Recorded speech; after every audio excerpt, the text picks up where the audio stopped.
What's going on, everybody? Welcome into episode 177 of the MudWatch Sports Podcast on this Thursday, August 13th, 2026. I'm your host, Zach Malamo. Before we get started, please subscribe below. Follow all of my social accounts. Let's start things off in the world of baseball, as both of your teams were in action this weekend, and we start things up in the Bronx with the New York Yankees. Coming off of a series loss against the St. Louis Cardinals, they lose 2 out of 3 at Yankee Stadium. Then they welcome the Atlanta Braves, one of the best teams in all of baseball, to Yankee Stadium Friday to Sunday. The Yankees end up winning 3-2 in 10 innings on Friday.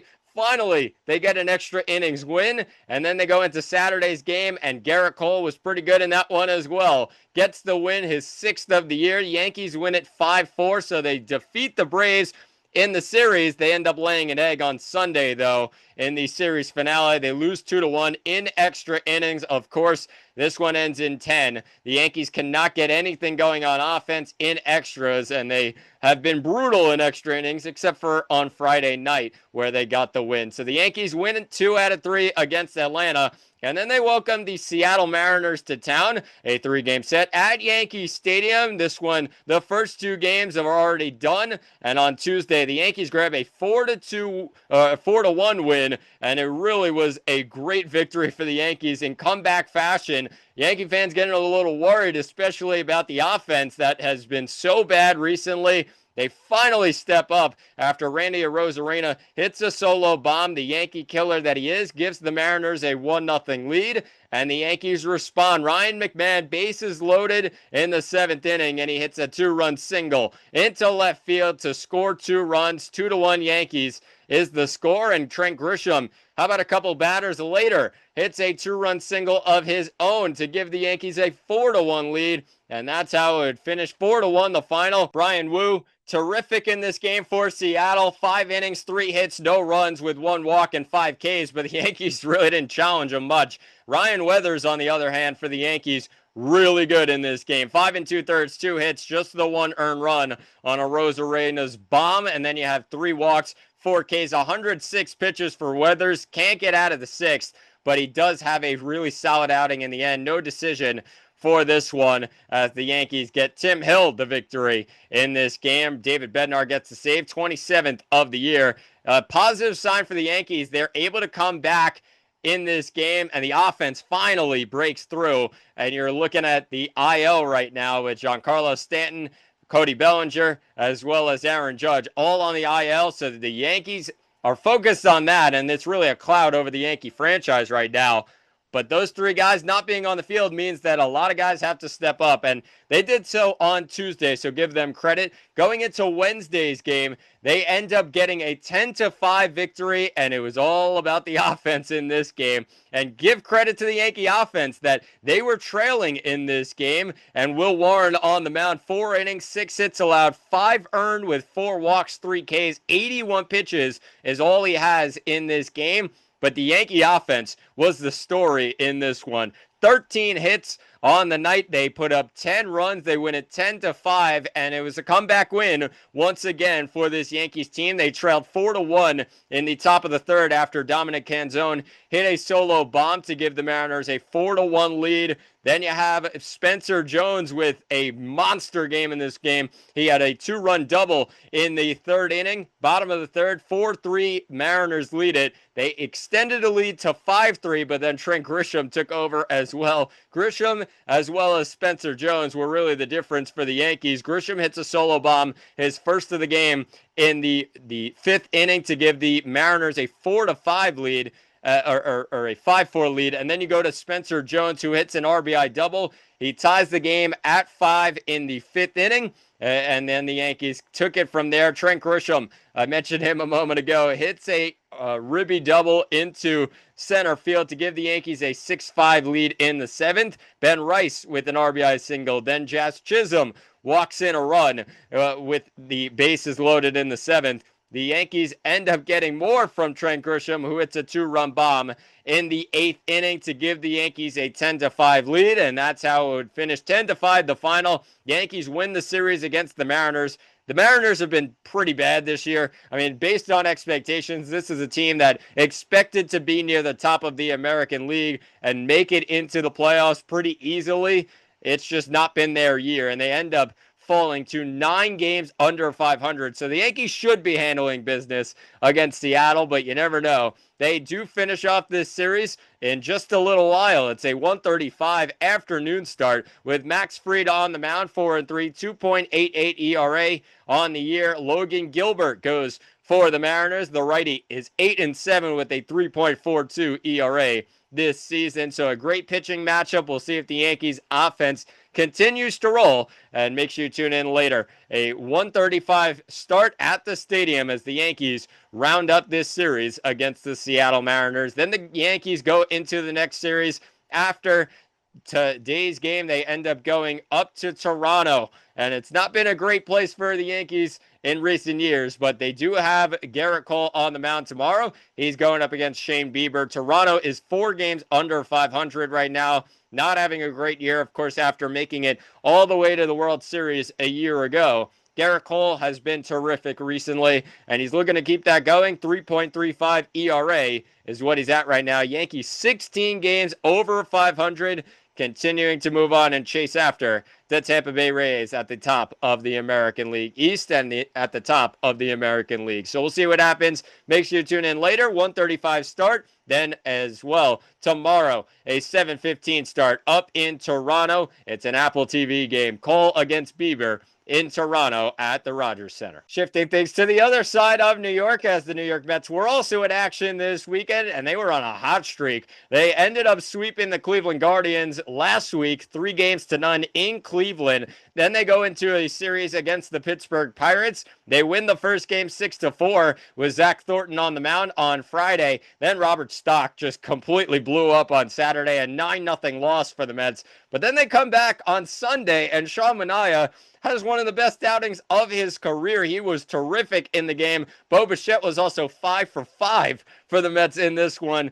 Manaea goes 7 innings, 3 hits, 1 earned run with no walks, 11 strikeouts. 91 pitches is all it took, and the Mets win it 11-1 the final. Bichette, I mentioned, 5 for 5, 3 ribbies in the game. A really positive sign for the Mets, obviously looking towards next season. They end up winning 2 out of 3 against the Pittsburgh Pirates, and then they go into another series on the road, continue on this road trip, 9-game road trip, and it finishes off against the Atlanta Braves, their rivals down in Atlanta. Started on Monday with the Mets coming out with an 8-5 win, and the Mets did a good job in this one. In the first inning, they really blitzed Atlanta, and Bryce Elder on the mound. 5 innings he goes, 10 hits allowed, 7 earned with 3 walks, 4 Ks. The Mets on the other side had Christian Scott take the ball for them. 4 innings, 7 hits, 4 earned with 1 walk, 6 Ks. Not his best outing, but got a job done in the end by keeping the Mets in front and keeping them with the lead. Of course, Atlanta did fight back in this game. Give them credit. They ended up making it 7-5 in the 5th inning after Michael Harris II scored on a wild pitch. But it was Jared Young who hits a sac fly in the 9th. The Mets bullpen really locked things down in this game. Give them credit. I mean, Jonathan Pintaro ends up going an inning in this one, just 1 earned run. Then he has Nate Lavender go on the mound. Andy Green does with 1 inning and no runs. Then he has Daniel Duarte come in for 2 innings. No runs allowed in those 2 innings. And then Kodai Senga gets his first career save.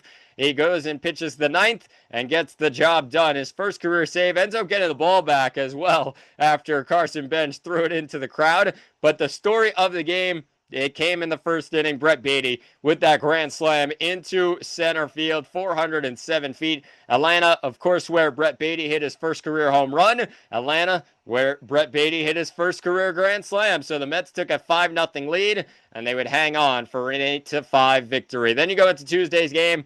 Not great for this Mets team. They had Nolan McLean on the mound, and he was pretty good in this game, you have to say.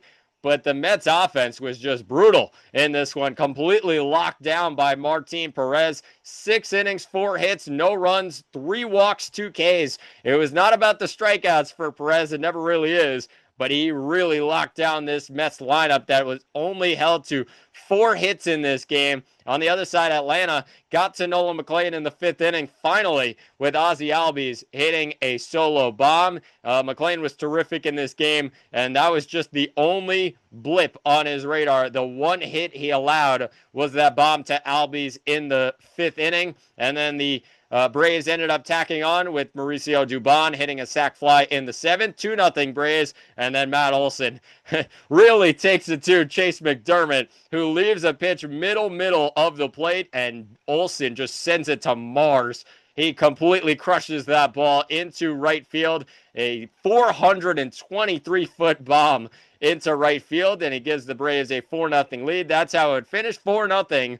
The final, as the Mets lose for the first time in a while, as they ended up having that 9-0 loss against the Pirates on Saturday. But a couple of wins after that, the Mets continue to win, and then they could not win anymore. They lose on Tuesday, and then they lose in the series finale on Wednesday, as the Braves take it 6-3 the final. And it was just about the Mets starting pitching with Zach Thornton. He was pretty solid in the end, had a solid outing. They could not get anything going on offense against Tyler Mahle. He ends up going 6 innings, 4 hits allowed, just the 1 earned run with no walks, 7 Ks. The 1 earned run, Luis Torrens takes him to right center field. That cut the deficit to 3-1. Luis Robert Jr. hits a solo bomb finally to get the Mets on the board once again, makes it 3-2. But after that, that's where the Mets got into trouble, and Dednell Yunez ends up coming into the game and really just could not get anything going.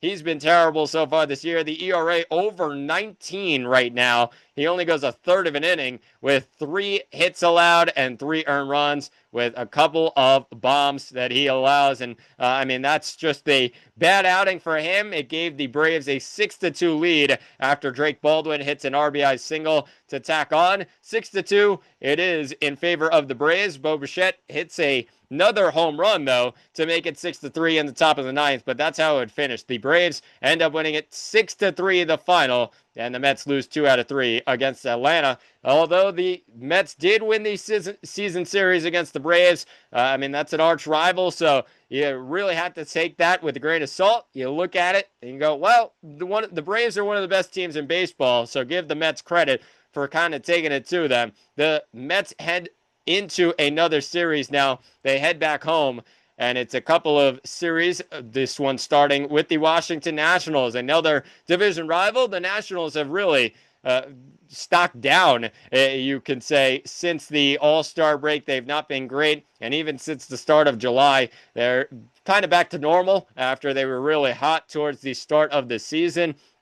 It's going to be Andrew Alvarez getting the ball for the Nationals in this game. They're 4 games under 500, and Alvarez 2-3 with a 3.76 ERA. And Robert Stock gets another start for the Mets. 0-2, the ERA over 10. Obviously, his outing against the Pittsburgh Pirates was disastrous, to say the least.